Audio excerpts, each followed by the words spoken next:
Good afternoon, everyone, and thank you, Carolyn. And first of all, I'd like to say congratulations on being selected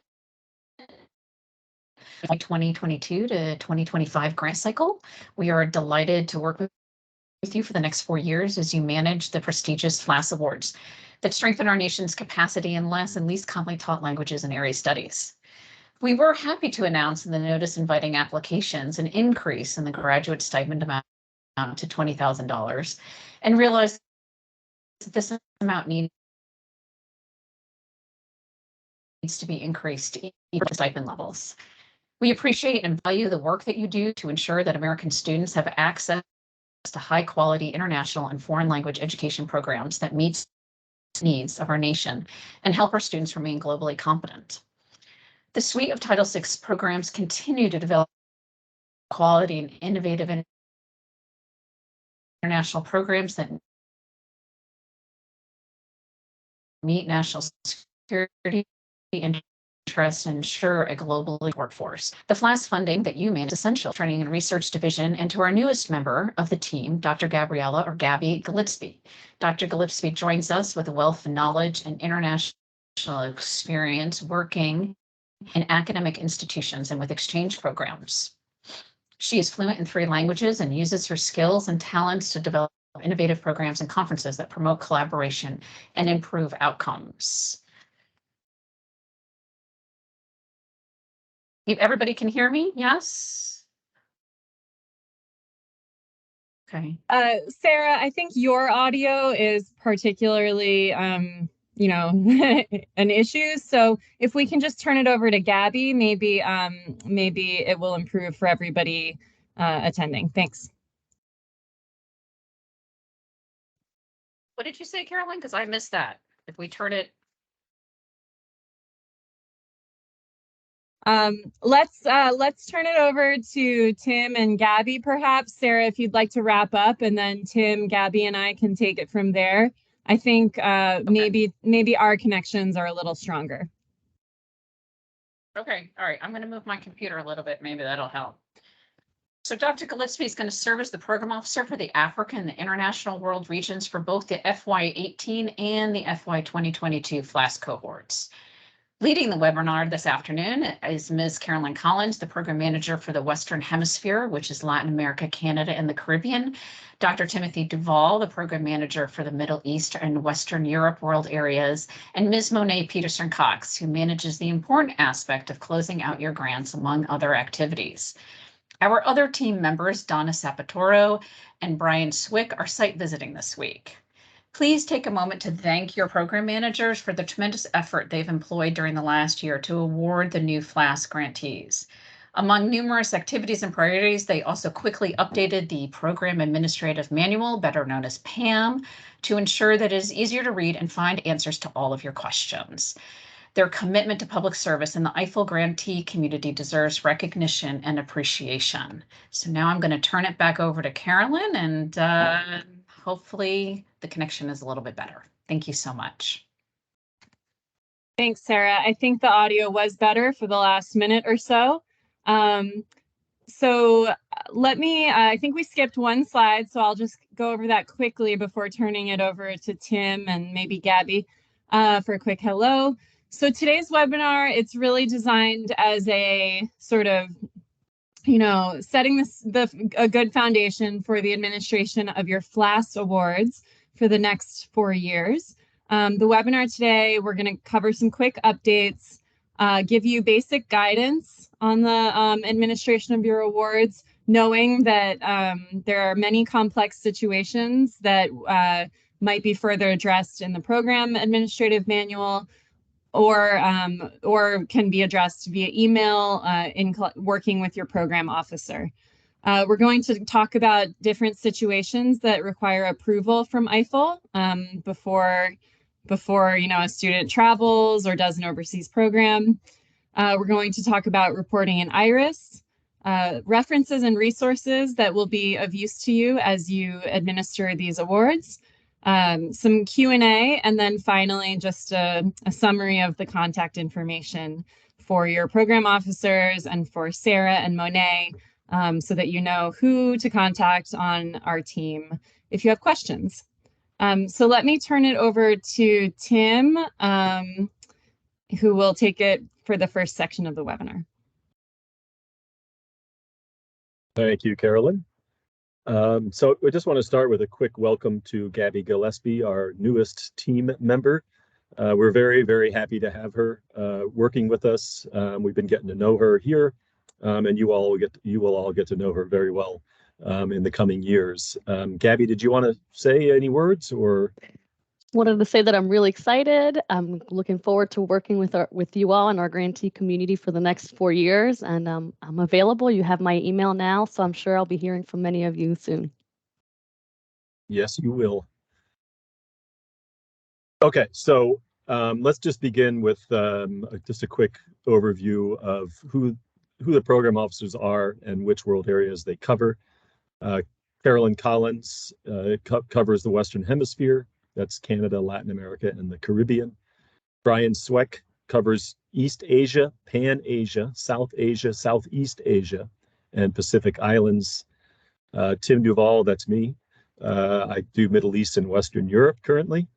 Gabby Gillespie is our new program officer for Africa and International. And Donna Sapatoru is Russia, East Europe, and Eurasia. We have also recently sent out a new Program Administration Manual, or PAM. You should have all received that. If you didn't, there's a link that you can where you can access it. Also, in ongoing news regarding IRIS, the website is still down. We are now being told that it will be available again after September 28th. And if there are any reporting deadlines, we can work with you on that. Just reach out to your program officer if you're concerned about that. But right now we've extended it to October 15th. The ones that were due, in July, I think. So I just want to go over a little bit of basic administration guidance for the Foreign Language and Area Studies Fellowship Program.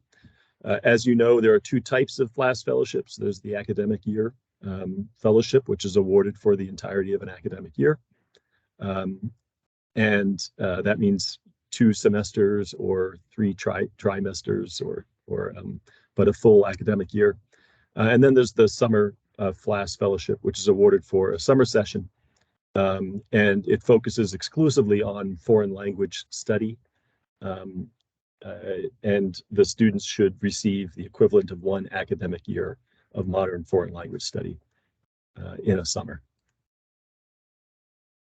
These are the FLAS award periods. We're currently actually in fiscal year 2022, but it's just about to change to 23. But please note that in the first year of this grant, you'll be using FY22 money.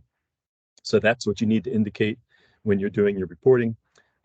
So until August 14th, 2023, you will be using fiscal year 2022 money.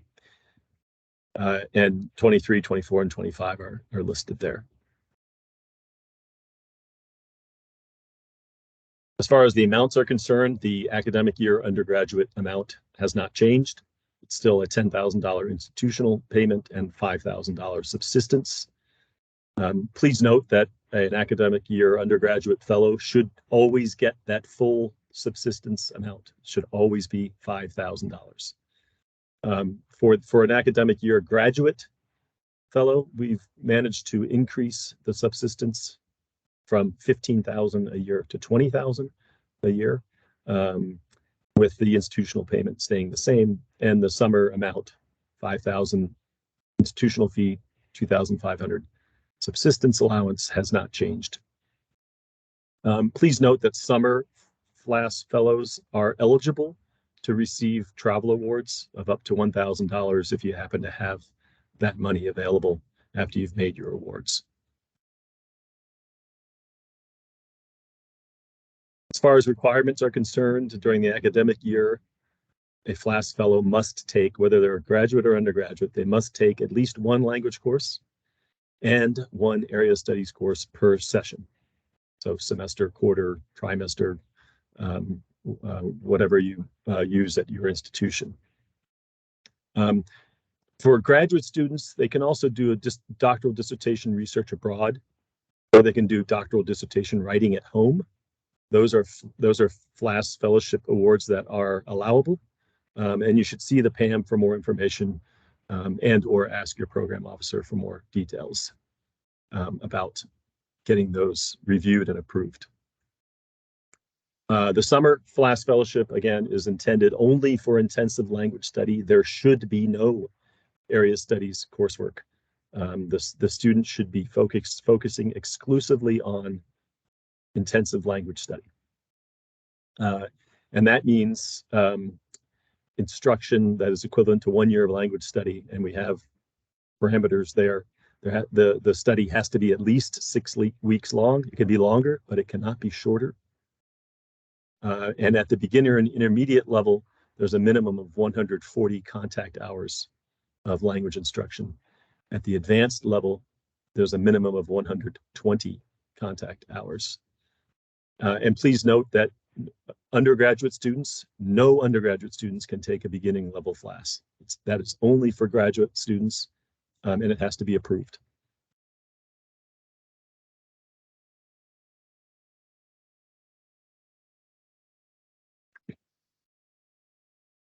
As far as eligibility criteria are concerned, all students must be enrolled or accepted for enrollment at the institution where they are receiving their FLAS fellowship. They must be citizens, nationals, or permanent residents of the United States in order to be eligible, and they must show potential for high academic achievement based on GPA, class ranking, or whatever else your institution comes up with in terms of determining that. Again, undergraduate students have to be at the intermediate or advanced level of study of a less commonly taught language in order to qualify. And graduate students must be engaged in pre-dissertation level study preparation for dissertation research abroad, or dissertation writing.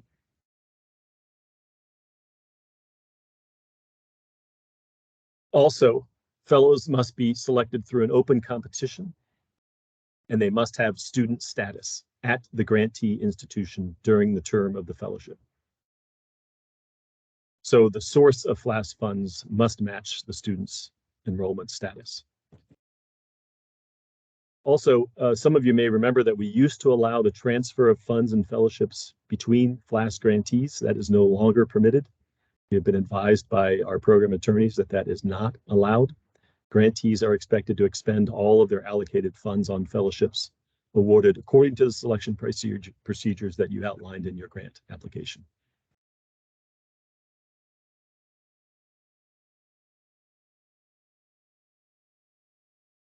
So for summer awards, centers or programs are allowed to award FLAS fellowships to support summer language study for the following people or individuals.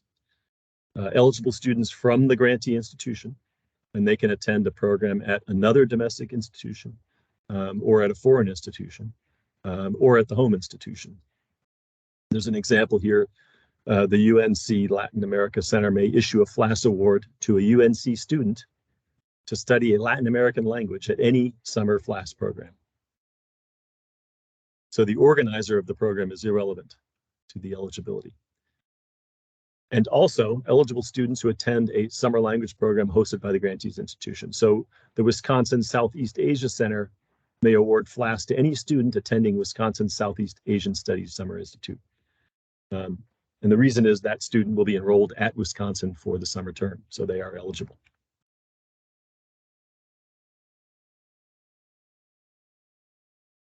For the competitive preference priorities, you should implement these priorities throughout the grant cycle for all 4 years, based on what was outlined in your application. You will also be asked to report on how you are meeting the priorities in each academic year and summer final FLAS report in IRIS. So those, just to remind you, those priorities are FLAS fellowships for students who demonstrate financial need. In your applications, you talked about how you would do that, and you are expected to do that throughout the grant cycle. And you're also expected to provide academic and career advising for FLAS fellows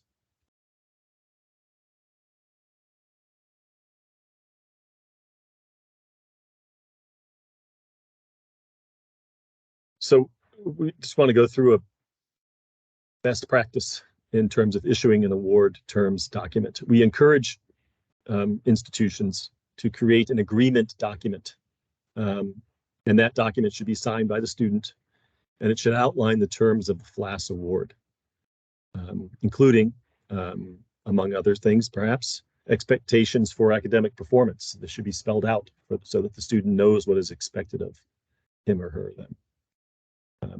Any specific conditions regarding the disbursement of the award, how funds will be dispersed to the student, when they'll be dispersed, what the conditions will be to terminate a fellowship, and so on. As many things as possible should be spelled out to the student so that they know what to expect.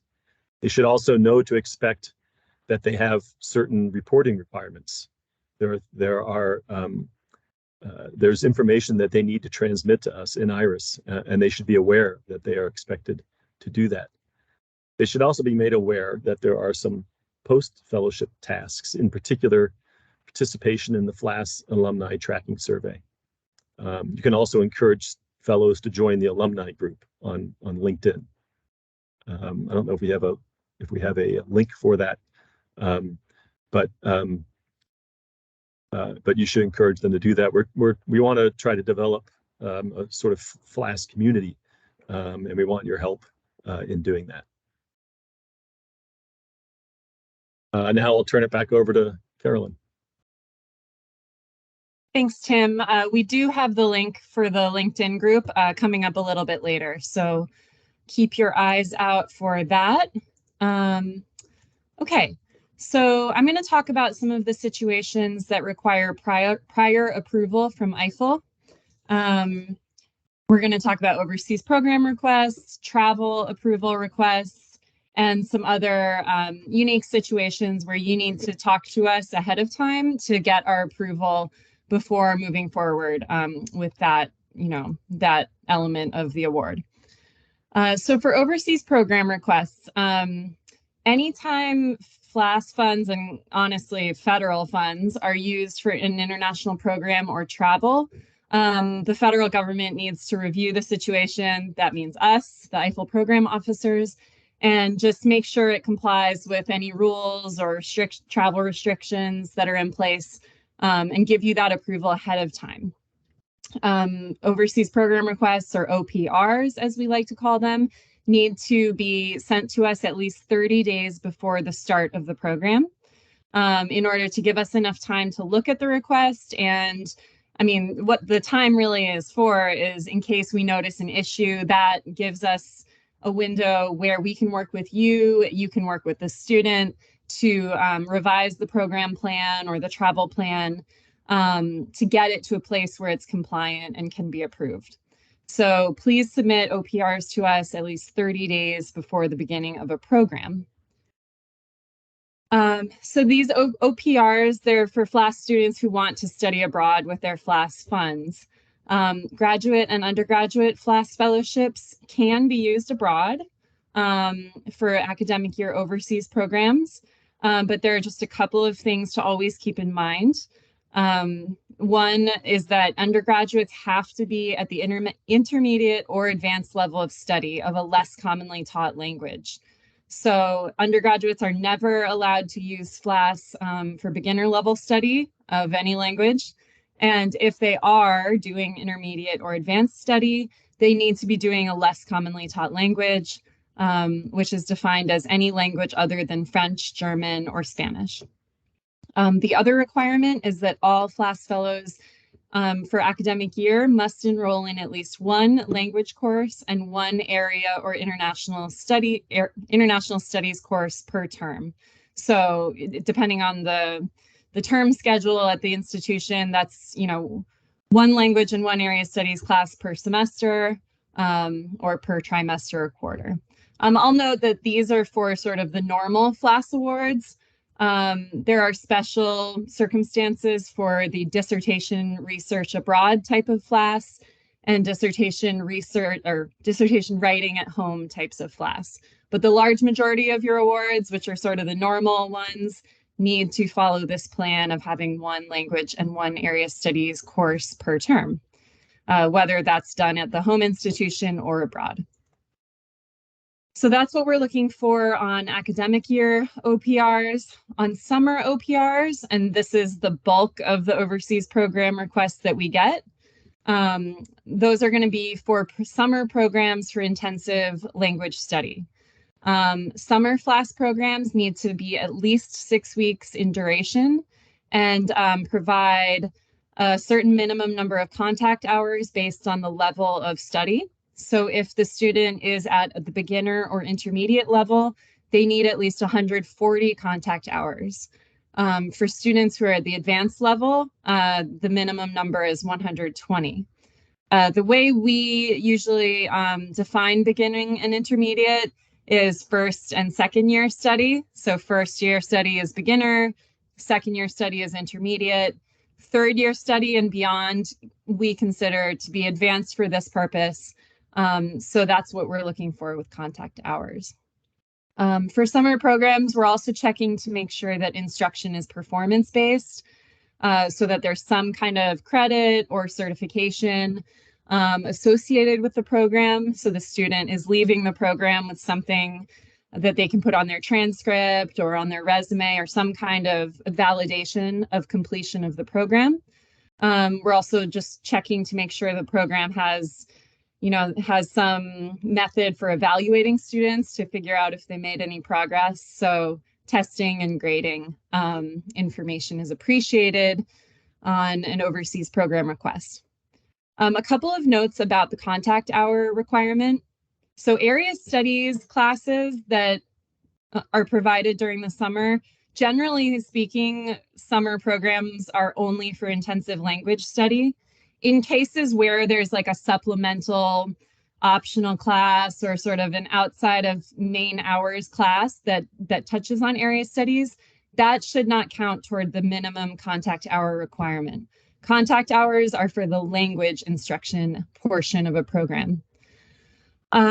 Also on that note, field trips can't count towards the contact hours. So when we're looking at a summer program syllabus or a summer program website, we're going to try to count up the hours and look for anything that looks like a field trip. If not to say that everything has to be in the classroom, sometimes there are, in-field experiences, but those experiences need to still be, done with the goal of language learning. They need to kind of look more like a language instruction class, even if they're done outside of the classroom. So a basic field trip to go just visit a tourist site would not count. Okay, for FLAS travel approval requests, these are for students. So the only kind of travel approval requests that you'll see with FLAS are for summer students who are receiving a summer travel award. FLAS students can receive up to $1,000 of a travel award in association with their up to $7,500 summer award. And the travel award is meant to help them get to and from their overseas language program. We need to see the OPR first to make sure the program looks good before we look at the TAR. The TAR, the travel approval request, is something that we're just going to check to make sure that whatever travel expenses are being paid with federal funds comply with federal rules. So, I'll go into a little bit more on the next slide. So we only need to see a travel approval request if a student receives one of these summer FLAS travel awards. If they're not traveling on federal funds, we don't need to see it. The only requests you need to submit are for the award, the summer travel awards. The travel award or travel approval requests must be submitted also at least 30 days ahead of departure to allow us enough time to review the request, revise it with you if necessary, and get it to that point where it's compliant and can be approved. So any travel, any FLAS travel that's supported with FLAS funds needs to comply with federal travel regulations. Travel needs to comply with the Fly America Act. and or an open skies agreement, which mandate that travelers use American air carriers whenever possible and to the extent possible, or for the open skies agreements that travelers use carriers that are part of an open skies agreement. There are 4 countries that have open skies arrangements with the US. I should say countries or entities. One of those is the European Union. The others are Australia, Switzerland, and Japan. So this is detailed in our new program administration manual. So please go there if you have questions about this. We have an appendix that's all about Fly America and Open Skies, as well as a cheat sheet in the PAM. So if you go to this tiny URL, that'll take you to the program administration manual and you can dive in. Anytime you have questions about Fly America or Open Skies compliance, you can always contact your program officer and we will do our best to advise. Another type of prior approval is the language. It's called a language approval request. This is for cases where a student wants to study a language that was not included in your original list of FLAS eligible languages in your grant application package. So all of you submitted your profile forms when you submitted your FY 2022 FLAS application to us. So the list of languages there you already have approval for.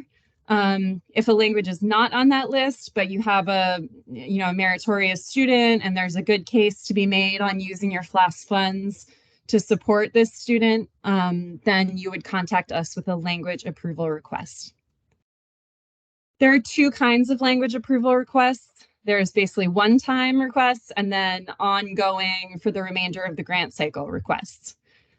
This slide addresses one-time requests. Again, it's really like you have one student who's in a particular unique situation who wants to do a specific language for that FLAS term. When you submit that request to us through IRIS, we're going to check to make sure that the language has a direct relevance to the student's academic plan. So why does this student want to study this language? Does it make sense in the context of what your FLAS grant is meant to be doing in terms of supporting the languages of your world region? We're going to check to make sure that instruction is performance-based. Again, that there's a grading plan, an evaluation plan, and of course that there's a qualified instructor in place that has experience in teaching language pedagogy assessment to provide high quality instruction. These are approved on a case-by-case basis.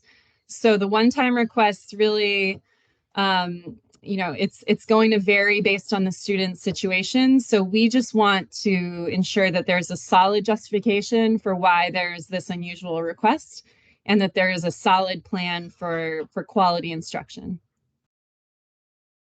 The other kind of language approval request is for the remainder of the project.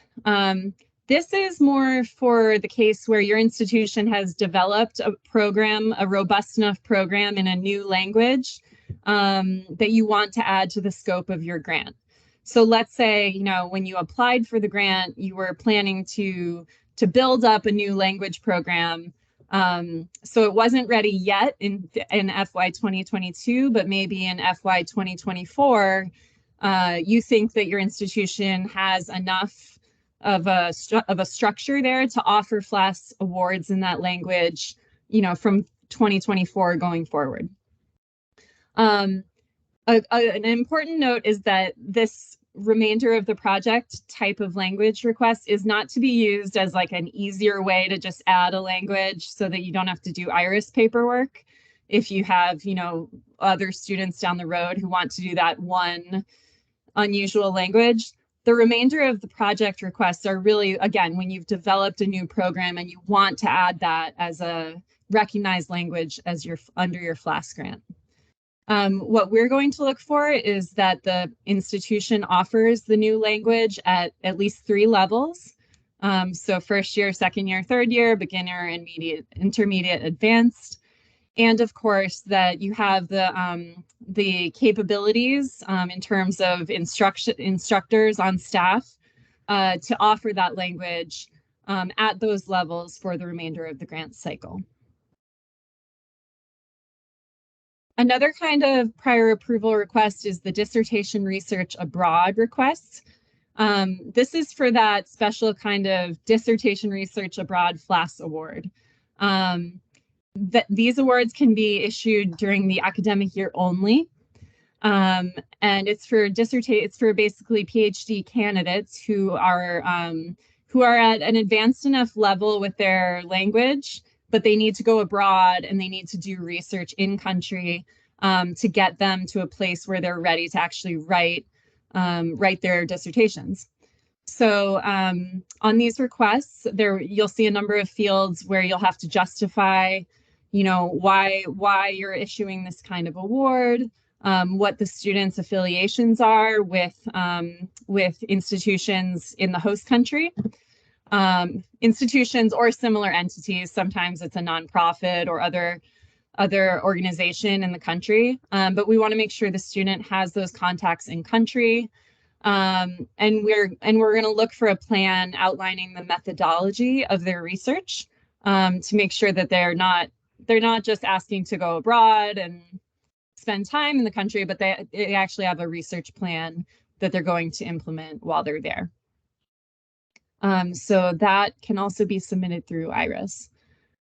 I believe this is the final kind of prior approval situation, which is the independent study and directed reading request.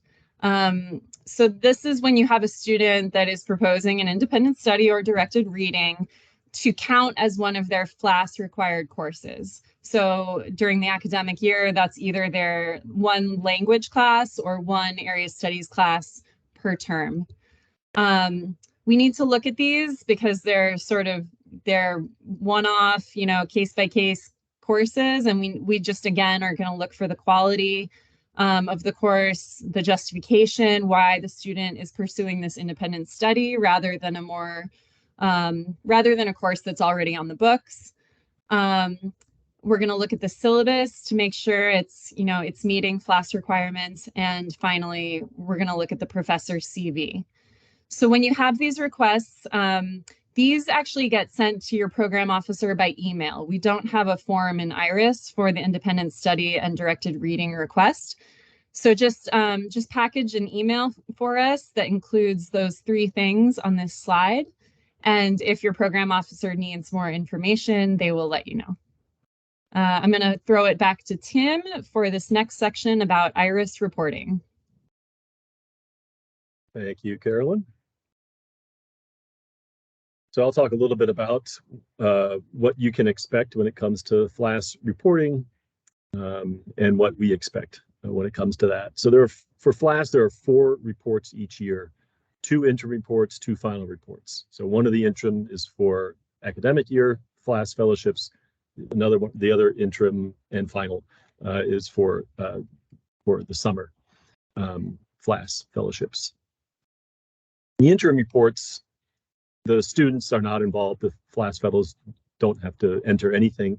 The FLAS coordinator instead enters information, basic information about the selected list of fellows. And then that prompts instructors to complete the pre-language evaluation. So the FLAS coordinator will assign an instructor to give the pre-language evaluation to the fellow. And that will be entered into IRIS during the interim report. For the final report, the fellows need to get involved. First of all, there'll be information about course lists, grades, feedback about the program that they entered, and so on. Also, the same instructor who gave the pre-language evaluation will give a post-language evaluation, and that will be entered into IRIS. And also the final report will include institutional responses about competitive preference priorities as well as budget updates. And again, that's the FLAS coordinator who enters that information. This is the reporting schedule for the 4 years of this particular grant. You'll see that the interim report, the first report, is due October 15th. IRIS is supposed to be back up September 28th, but cross our fingers for that, in time for you to enter the interim report. And then there's the final report schedule. As you can see, there's a final report for the academic year in July, an interim report for the summer in July, and then a final report for the summer in October.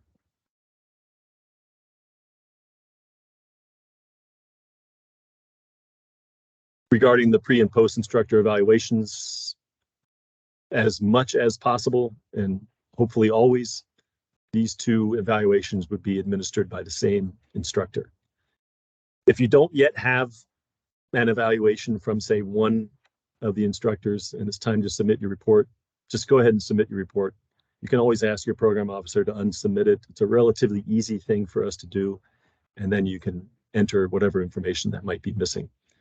In general, try to get your reports in on time, even if there's a little bit of information missing. You can always reach out to your program officer. We're always here to help, and you can ask, for forbearance if necessary, or whether or not you should submit, or what have you. So when it comes to fellow reports in IRIS, these are some of the issues that we notice happening more or less routinely. Issues arise when fellows don't list their entire course load. We need to know not just their area studies and language course. We need to know all the courses that they're taking. They should list their entire course load for the term. They should also indicate which courses are their language course and which is their area studies course. They should make a note of this for us to make it easier for us to determine that they have actually taken these courses. When they enter course list numbers or codes instead of full titles, we don't really know what course they're referencing. So what we need is the title of the course. It can be abbreviated as long as it's clear to us what the course is called. They also should not enter pass-fail grades without explanation. Sometimes it's been allowed by the program officer. Sometimes there's no way around it. We're aware of this. This certainly happened quite a bit when the pandemic was in full swing. But in general, we expect the students to take the courses for grades. If they're entering pass-fail, we need to have an explanation as to why. The same thing goes when there's 0 credits. If there's 0 credits for any particular course, there should be an explanation as to why. Sometimes students will enter an area studies course on a summer report. The summer report is the summer FLAS is only for language studies, so only the language course needs to be listed there. Students should also not enter TBD grades. Again, this does sometimes happen. You should reach out to your program officer to ask how to proceed or to provide explanations. And also, one of the things that we find most helpful on the fellow reports is their comments on the course that they took. So we routinely see some of the same summer overseas language programs coming through, and it really helps us to know how the students are experiencing those programs so that we can take that into consideration when it comes time to possibly approve it again or maybe disapprove it based on feedback. So the feedback that we get from students is extremely important. It's very, very helpful to us, and therefore it's helpful to other fellows, and in addition to FLAS coordinators and so on. The more information that we can have about those programs, the better. Also in the PAM, you'll see that we included a few cheat sheets, and there is a cheat sheet for this. There's a cheat sheet for FLAS reporting in the PAM. When it comes to general issues relating to FLAS, here are some of them. There should be ongoing fellow support during the fellowship.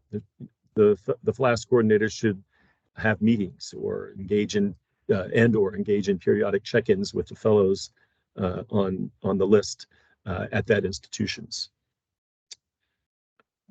centers should also widely publicize competition opportunities. When we do site visits, we often hear from students that they had a hard time even learning about it. They could have maybe gotten a FLAS the year before or something if they had known. So we encourage you to publicize your competition opportunities widely on campus.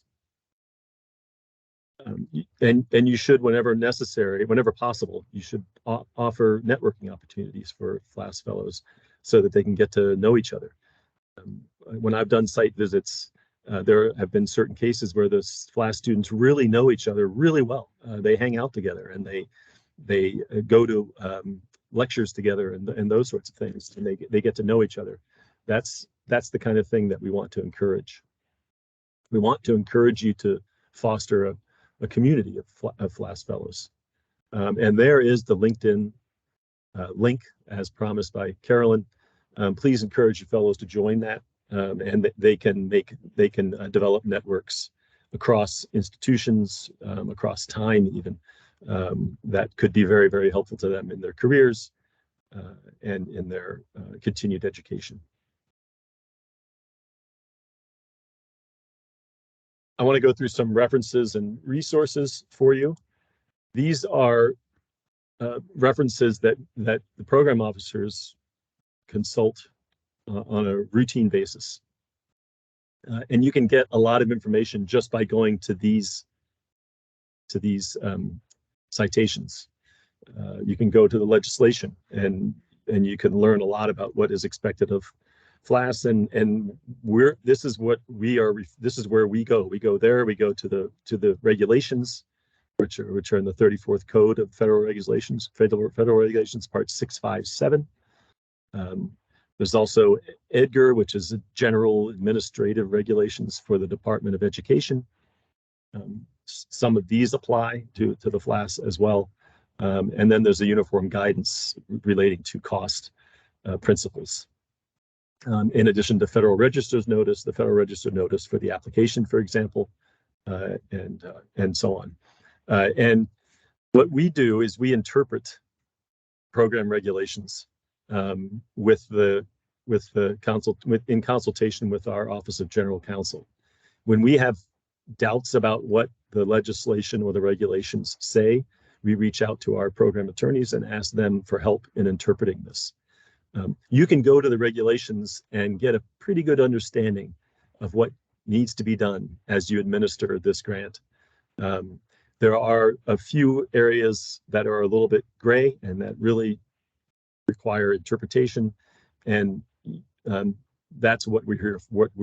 We're here to help you with that. You don't necessarily have to go to the Code of Federal Regulations. You can go straight to your program officer and we'll help you. But you could answer a lot of questions just by going there in many, many cases. There's an example here of a regulation behind the requirement for fellows to receive grades and instructor language evaluations, for example. It's at 34657.21C12.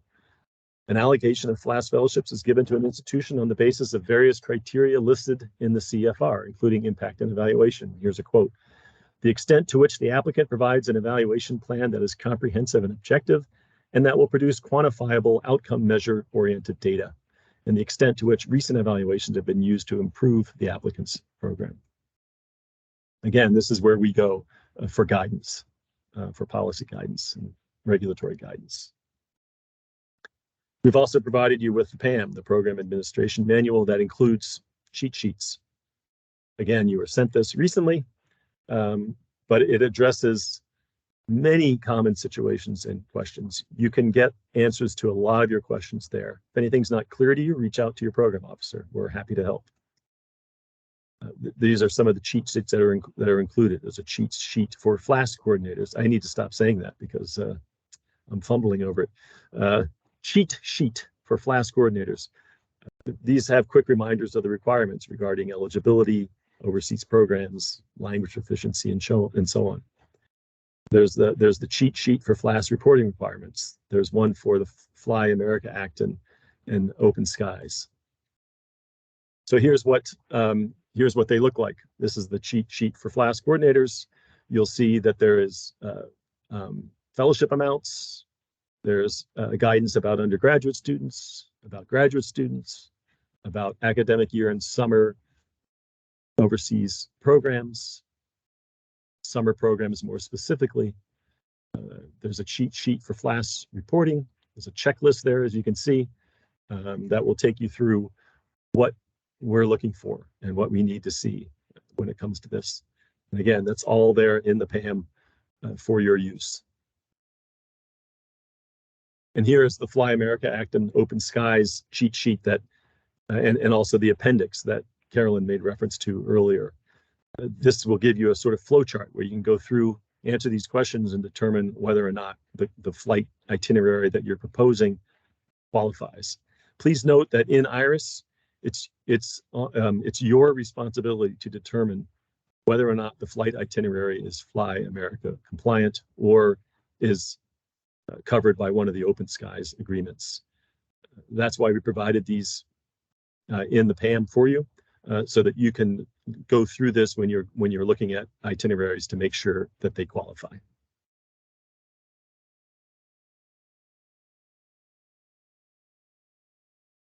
And we also have put together a FLAS promotional flyer template for you. This is intended to help you promote FLAS on campus. It can be modified as you see fit to fit your particular program and the offerings that you have. It's not required that you use it. We just put it here for your assistance in case you find it useful. And if you do, you're free to use it. And with that, I will turn it back over to Carolyn. Thank you. So I'm going to talk about some frequently asked questions or just some interesting cases of questions we've seen in the past to help you understand some of these pieces of guidance we've just given you. We know it's a lot.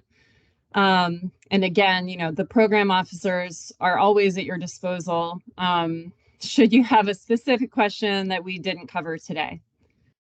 All right, let me go forward. Okay, so a couple of things that sometimes we get asked, which is why can't we give travel awards to academic year FLAS recipients?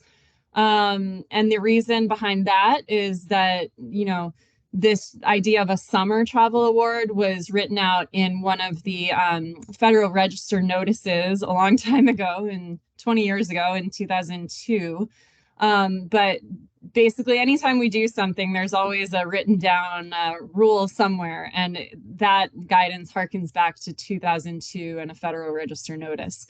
So until that changes, or until we issue a new notice, the travel awards are only for summer.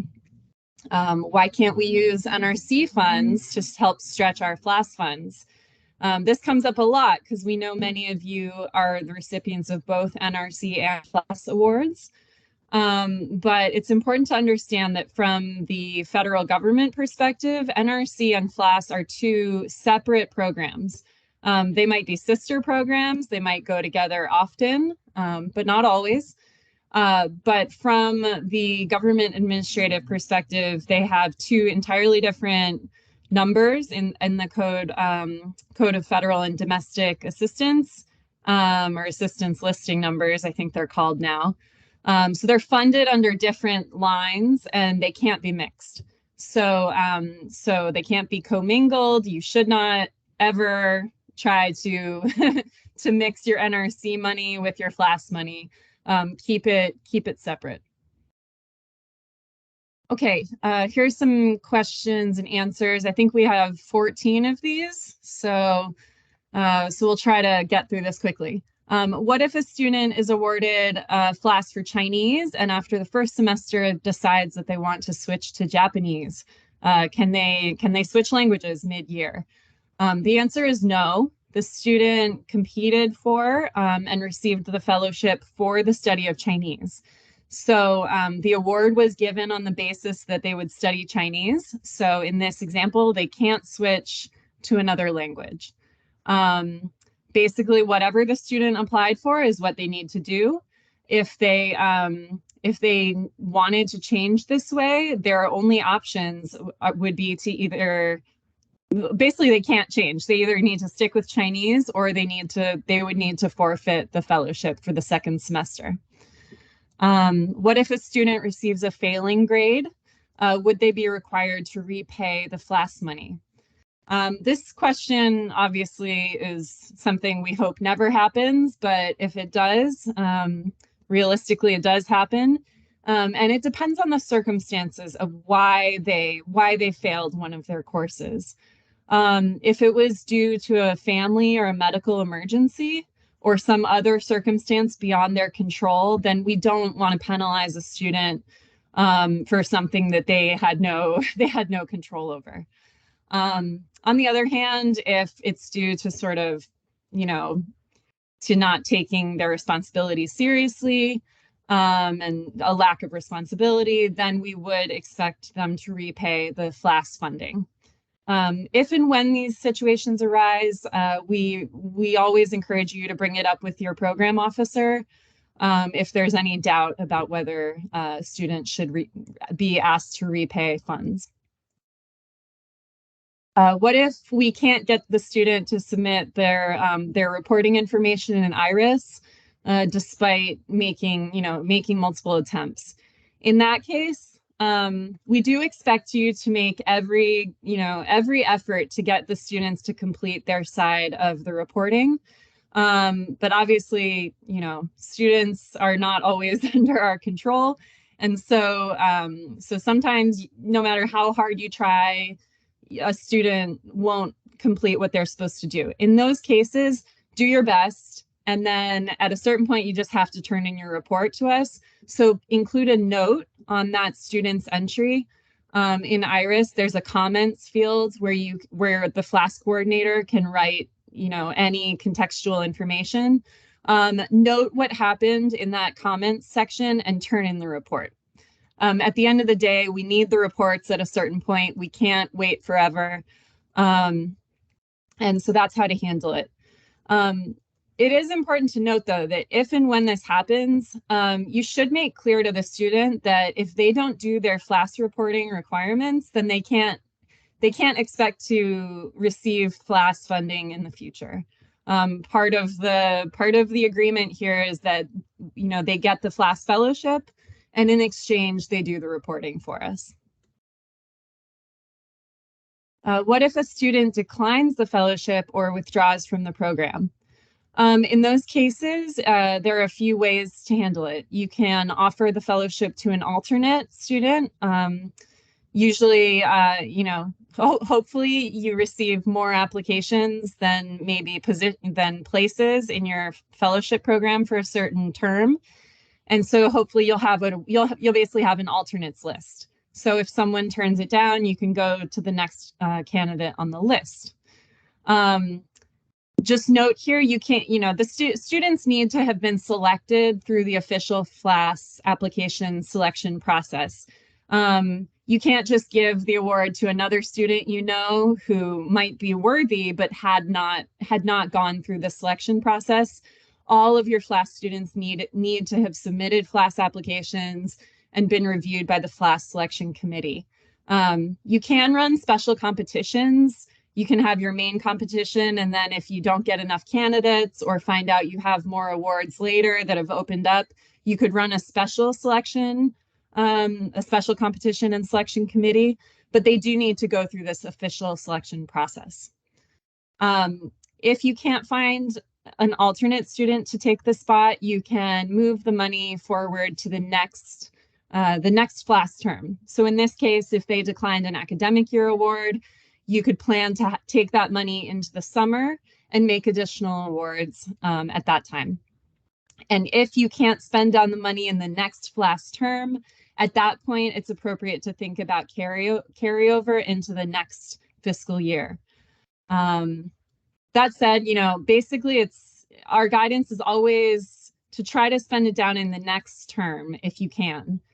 Don't plan on, if you have money left at the end of this academic year, you should try to use it next summer. You shouldn't plan in your head, we'll use it 2 years from now.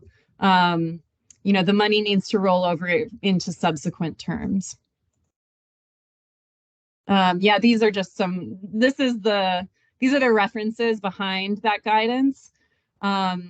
So in the official program regulations, it outlines how you're supposed to handle it when you have money that becomes available. And one important note is that you have to provide a full FLAS award to a student who might be an alternate or brought in, I guess, at a later date. Like, let's say, one of your students withdraws and you only have half of the award amount available because they withdrew, midway through the summer. If you don't have enough funds to offer the new student a full fellowship, then you can't use the funds. It's not appropriate to offer just, hey, we have $4,000 of FLAS funds. Would you like them?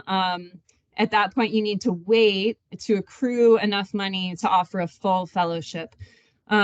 This is the idea that basically all FLAS fellows should be entitled to receive, should be treated equally and receive the same awards packages from the FLAS program. And of course, the awards packages may differ based on specific circumstances, but they need to be offered the full amount that FLAS provides. Okay, number 5. So let's say that, during the summer, a student comes to you after a week and says, this program isn't good. It's not what I expected. But it's not going to work out. At that point, what you need to do is try to identify another program that maybe the student could transfer to midway so that they can still complete their FLAS, their summer. If that's not possible to complete the program overseas, then look into domestic programs that might have spaces available so that the student could move and go to a different program. There are certain circumstances where things happen and a student can't complete a program. We always just encourage you to do your best to try to help the student get as much of the FLAS program as they can, as much out of it. So we're always here to work with you if there's a unique circumstance, where someone needs to move into a more private tutoring situation or something in order to finish out a program if they have to leave unexpectedly. So in those situations, we recommend you reach out to your program officer and basically do your best to find an alternative so that the student can still get the instruction that we're hoping they will be able to get for the summer. What if a student leaves a program and doesn't notify you until much later, if at all? In those cases, that's irresponsible behavior. This is something that you should outline in that best practices kind of agreement document.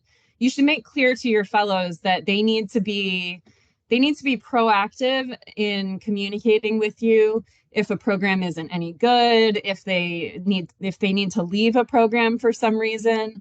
They need to be in communication with the center so that you're aware of what's going on. If they don't tell you, that's not responsible. And at that point, you could ask them to repay the fellowship money.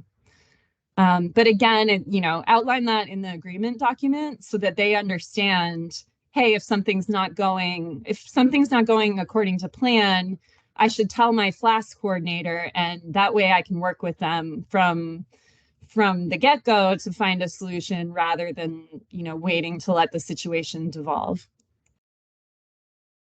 What if you have money left over from unused academic year awards? Can you automatically put that into the next academic year?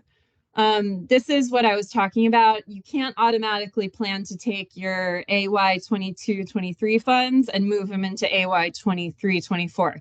You have to go to the summer in between as the next step. So if you have money at the end of this academic year, take that into the summer. Try to make additional awards for this summer. If you have money left over at the summer, at that point, at the end of the summer, at that point, you can take it into the next academic year. Yeah, and of course, at the end of every fiscal year, we will work with you to just get a sense of how much money you're going to be carrying over into the next fiscal year. So you should communicate to us, the IFLE program officers, how much money you have left on your fiscal year 22 funds and how much you want to bring in, you know, basically how much you have left and how much you're going to be taking into the next fiscal year. An undergraduate student wants to take the beginning language level of a language. Is this allowable? That's an easy answer, and the answer is no. Per program regulations, undergraduates must be at the intermediate or advanced level of less commonly taught language. So undergrads can never receive beginner level awards, and they can't receive awards for commonly taught languages. Okay, a graduate student wants to apply for FLAS to take the beginning level of a language. Is that allowable? That is allowable, but there are some caveats that are described here. So there are a couple of things that we are going to check for when we look at FLAS reports, and we see that a graduate student is doing first year or beginner study. It's only okay if they are already, they already have advanced proficiency in a language related to their area of study. So let's say you have a graduate student who wants to study beginner Quechua. That would be okay if they're already an advanced speaker of Spanish or Portuguese, and they do Latin American studies. That works. You know, or in this example, if they want to study beginner Portuguese and they already have advanced Spanish, that's okay. Let's say they want to do beginner Portuguese and they don't have advanced Spanish, though. In that case, you would need to ask for an exception to this guidance. So you would need to contact your IFLE program officer to explain why it makes sense to offer a beginner award to a student that doesn't have advanced proficiency in another language related to their field. The idea behind this is that FLAS awards are meant to take students to an advanced level to achieve expertise in a language. So using the FLAS funding to support beginner level study, you know, it can be justified if we have enough evidence that the student is committed to language learning, committed to their field of study, and has a high likelihood of actually taking that language study to the advanced level. So basically you need to write up a justification to us, and we need to understand why it makes sense to use FLAS funds this way. In cases where the graduate student doesn't have that other language advanced proficiency. And just a quick note, this is a big thing on FLAS reporting. If and when you give a beginner level award to a graduate student, please note in the comments section of the student entry if the student has advanced proficiency already in another language related to their field, or if you've received an exception from your IFLE program officer. That makes it a lot easier when we are reviewing the reports, because if you don't include that extra context, then we'll have to follow up with you by email to confirm that these awards are being administered in the right way. And I see a question about sort of the languages, and from Brian about a student, let's say a student wants to take Portuguese to study Lusophone Africa. In those cases, you know, there are justified cases where someone needs a language that's like not from the region in question, but it makes sense for their particular field of study. If it makes sense, if there's a good justification there, that's allowable. But in those cases, we suggest running it by your IFLE program officer. And I have an example in a couple slides about that. We said we would award undergraduate fellowships, but did not receive enough high quality applications this term. What do you do? So in this case, you can change the distribution of types of FLAS fellowship. So if in your original grant application, you included undergraduate and graduate fellowships, then you could take you could take the money that you had planned for undergraduate fellowships and move it to support one or more additional graduate fellowships. A quick note, though, is that you can only change the type if the type was included in your original grant application. So let's say in your grant application you only included graduate level FLAS awards, then you can only make graduate level FLAS awards. You can't just bring in the question of undergraduate FLAS fellowships if that was not part of your original proposal. But yeah, you can change the types as long as they were in your application. Okay, lodging, valued at approximately $700, is included in the $5,000 fees payment for a summer overseas language program, should you still give the FLAS fellow a $2,500 stipend. In that case, lodging is covered in the tuition and fees section, so it should be taken out of the stipend amount. Stipend is intended to cover room, board, and incidental expenses. So in this case, room and board is being covered, so you should take that out of the stipend portion. So deduct $700 from $2,500, and this student should be issued an $1,800 stipend. This prevents duplicative or overlapping payments. We have a lot of new examples in the program administration manual about this and the question of multiple sources of funding for a student. So please take a look at the PAM, and hopefully those examples will give you a little bit better understanding of complex situations like this. One of your fellows wants to take a single course to satisfy both the area studies course and the language course requirement. Can they do that? No, that's not allowed.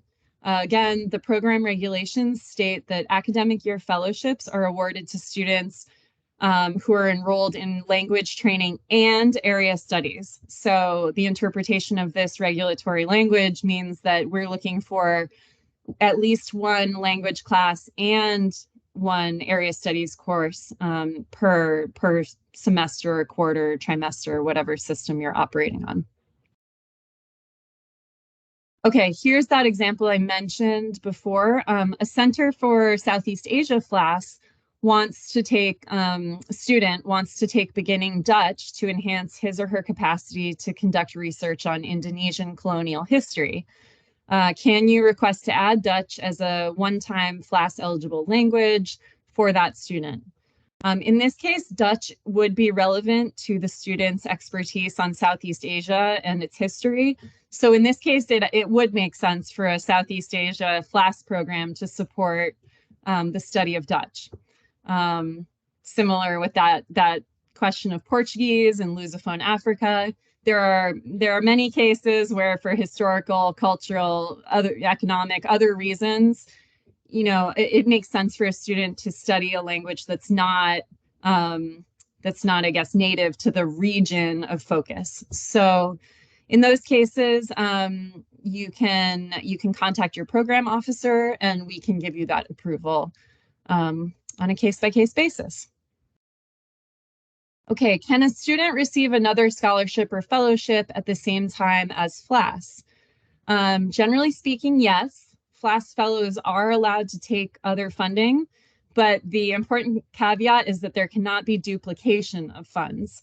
So duplication meaning, two sources, separate sources of funding can't pay for the same thing, like the same $500 of tuition bill.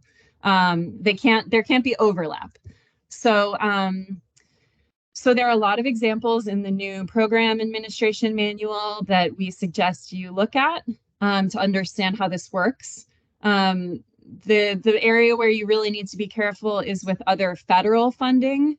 So if there's a State Department or Department of Defense program, fellowship that a student wants to take at the same time as FLAS, you'll want to look at that closely to make sure there's no overlap.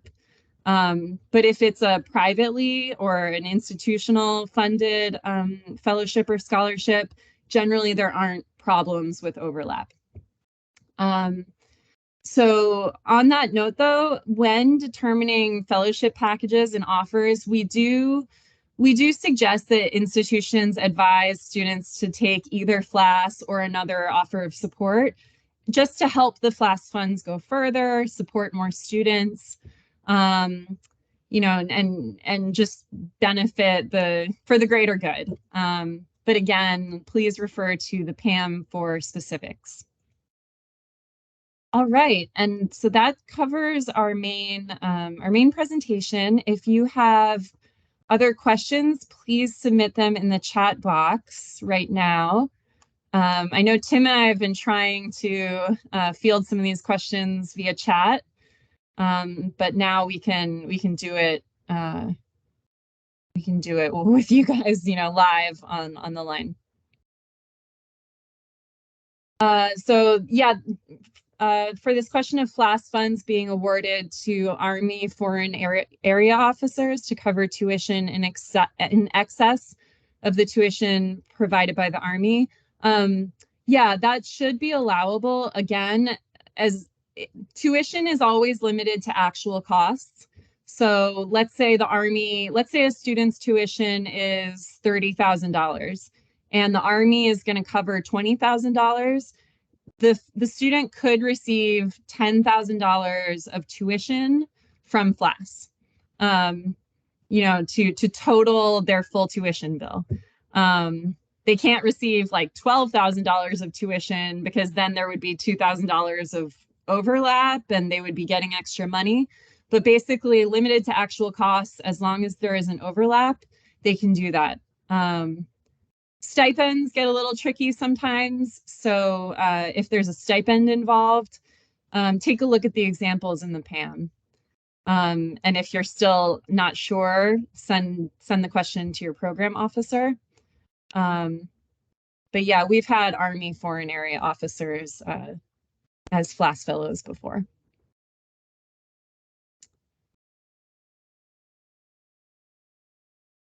So yeah, we have a question about the language evaluations with summer reports and the IRIS situation. Yeah, it's tricky with IRIS having been down for the last few months.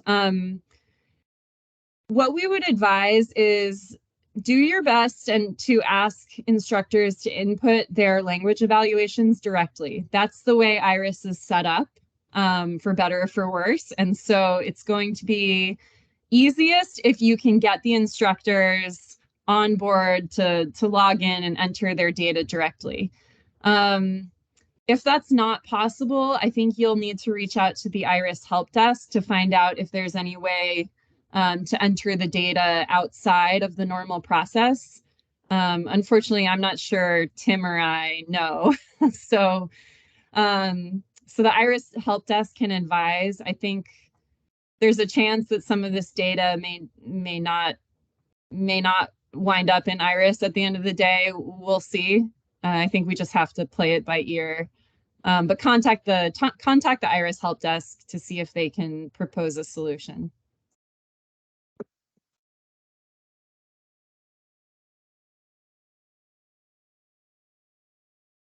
Someone asked earlier about the percentage of area studies content that I answered that. Oh, you did? Okay. Yep. Great. Yeah, I couldn't remember the exact figure. Majority. Yeah. Any other questions out there? Yeah, I'm putting up our program contact list here. You can always send a message to nrc-flas@ed.gov. All of us check that box and forward messages as appropriate. But the easiest thing is to contact your world region program officer directly. And so we're all listed here. If you have questions about closeouts, our colleague Monet is offering a huge service by helping to do the closeout process. So her email is also listed. And yeah, and I will stay on the chat. I think we'll keep the chat open for a couple more minutes and answer a couple more questions. Carolyn, there's a question about the chat information, whether or not it can be made available. It's hard to pull the information out of Teams for the chat. Yeah. But it will remain available in Teams, I believe, as its own little chat box if you have Teams on your computer. But I would say if there's any critical information in here that you'd like to take away today, scroll up and copy paste it from the chat now. But we will be sending around a link to the recording of this session, as well as the slide deck. So if you want to go back and review these things more closely, that will be an option for you. Hopefully, we may have it available later today. If not, we'll send that out on Monday.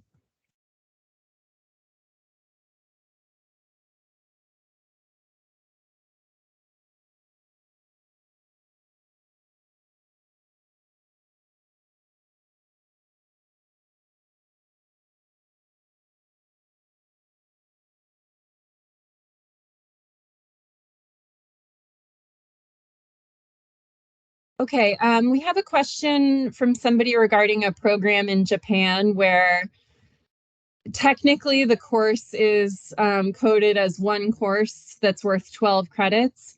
That's okay. The course list submitted in IRIS doesn't need to match the student's transcript at the home institution. In IRIS, the student could break out their courses and label them appropriately. So let's say they have, a Japanese grammar course, and then a Japanese conversation course, and then a history of Japan course. They can list those as 3 separate courses in IRIS, no problem. And where it says credits, they could just, I guess, I would recommend just dividing equally. And if the whole program has 4 courses that's worth 12 credits total, just say each course is worth 3 credits. But that's not, the important thing in IRIS is not like the number of credits. We just want to see that there are credits or some kind of certification that the student is getting. But on the student course list, what we're really looking for is to check that they're taking at least 1 language and 1 area studies course per term, and that they're getting a good grade, or they're performing well in the course.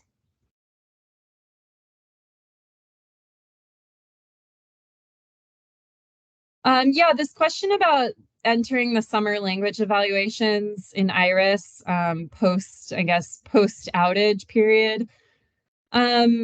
Again, I think the ideal is to have the language instructor registered directly and have the language instructor do it.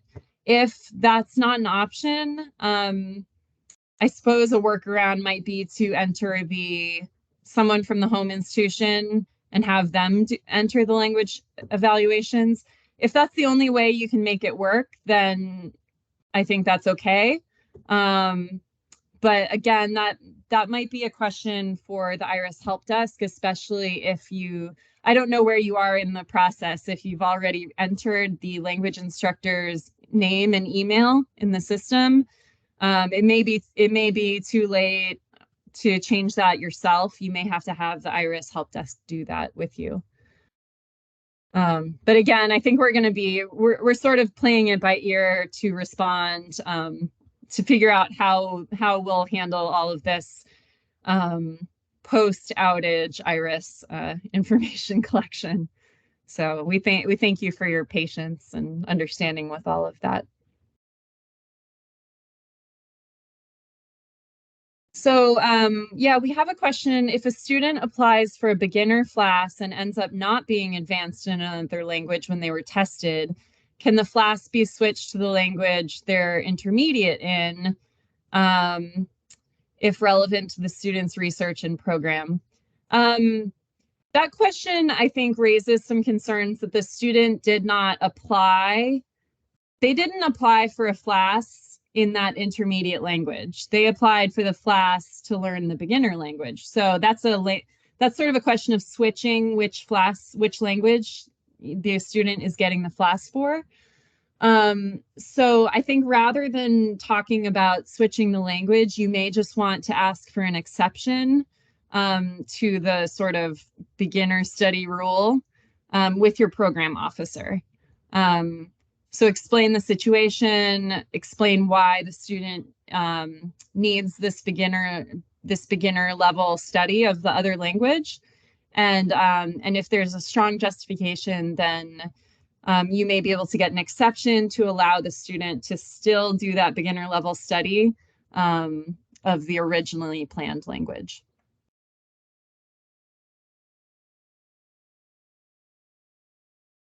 Yeah, so Brian has a question about the area studies content percentage.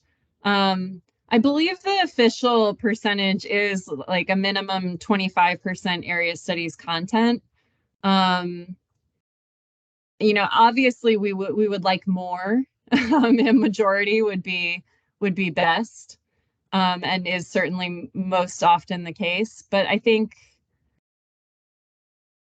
the percentage may be 25, as you mentioned, Brian. And it's difficult to measure in any case. What we expect is significant area studies content. There aren't any sort of hard and fast rules when it comes to this. If you have doubts about an area studies course, reach out to your program officer, send the syllabus, and let your program officer consider it to determine if it qualifies.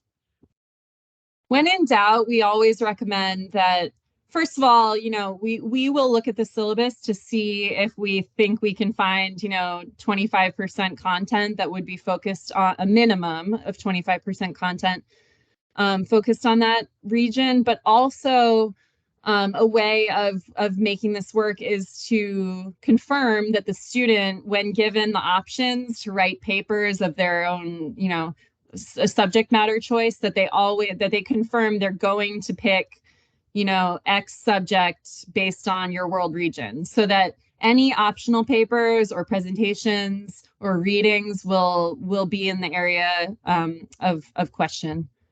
And that comes up a lot, actually. You know, where somebody will reach out to us and say a graduate student is taking an undergraduate course or something like that, and it's not specifically an area studies course, but they will be doing a significant research paper in area studies or on an area studies topic related to the world area. Your program officer can allow that and call that course an area studies course. This is one of the reasons why I don't go by the 25%, the 50%, the 75%, because it doesn't really always apply. And as Carolyn said, we want more area studies content as much as possible in any particular course. And sometimes that's, you know, around 25%.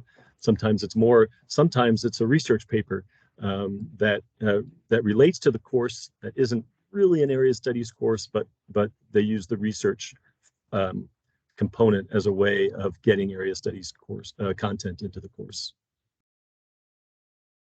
We have a question about the number of credits required to count toward as a FLAS class. We don't make any requirements about it's hard to know and compare across institutions what a certain credit means at X institution versus Y. So rather than look at credits, we're looking at the quality of the course and the content and how much learning the student is going to, you know, be achieving during the term. So if you have a 1 credit course, I would say run that by your program officer. That doesn't sound like a lot or maybe enough, but again, there may be circumstances or sort of context that we're missing that you know at your institution. So if you have a situation like that, I would say ask your program officer just for guidance and confirmation of which type of language course would be accepted.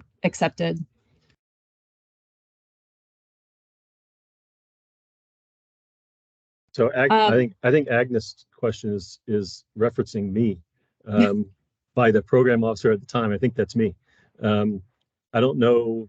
I don't know what you're referring to, Agnes, but typically we say that if a student has had 1 year of language, and they're going into their second year, they're at the intermediate level. If they're going into their third year, they're at the advanced level, or they're studying advanced language. They may not have advanced proficiency, but we do consider the third year of the course as an advanced course. So there's a difference between proficiency and what the course is. Yeah, like obviously with a language like Arabic or Japanese that are much harder to learn for an English speaking, someone who's native English speaking, you're not going to be advanced by the time you're in your third year, but you're a learner at the more advanced level. You've been with it for 2 years already, and you're going into your third. So that's how we view it. Yeah, we've had a lot of conversations about that here amongst our team over the years, and what we've concluded is that there's a difference between the course you're in and the proficiency level that the student is at. So you might be in the third year and we consider that advanced, but that doesn't mean that they have advanced proficiency, and that might be where some of the confusion comes in. Anyway, it's easiest just to think, first year beginner, second year intermediate, third year advanced for IFLE classification purposes. Yeah. And FLAS eligibility purposes. Did we answer the question about the PAM? Does the PAM include contact hour guidelines for academic year? Did we answer that? I don't think so. I don't think so. I don't think we answered it, and I don't think it does. No, it does not. It does not. In fact, we rely on the institution to, because the institutions are all accredited, there are certain requirements that go along with coursework and contact hours and coursework. So we don't get involved with that. The reason why we get involved in the summer is because those courses often are not provided by institutions that have our grants. And so we want to make sure that they have the right structure to the courses, and that's why we have contact hour requirements for the summer.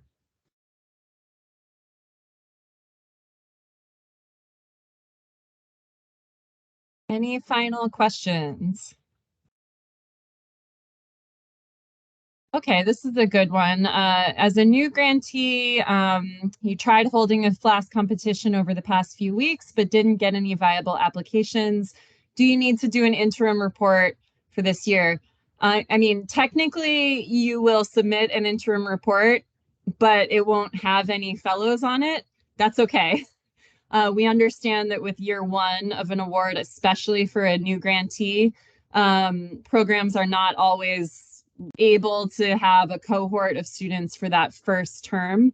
So you will go into IRIS and submit the report. You won't enter any fellows, and you'll enter the most basic information just about your grant, and just submit it. That's fine.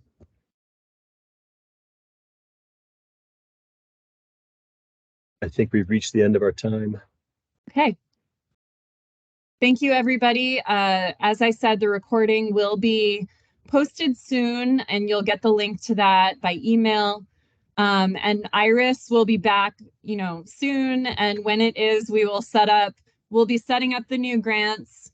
All of the project directors will get automated emails when the new grant is set up. And at that time, the project director will be able to add you guys as FLAS coordinators, associate directors, any sub users. The project director will be able to add those persons to the grant, so that you'll have access to IRIS. So that's on the horizon, hopefully sooner rather than later, but stay tuned.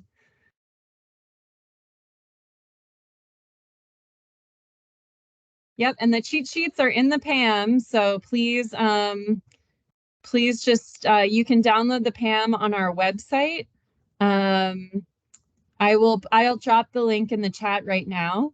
The PAM is available, it's out there, it's posted on our website, and And the cheat sheets are sort of in the second section of the PAM. I forget what pages, but right around page 30 or so. yeah.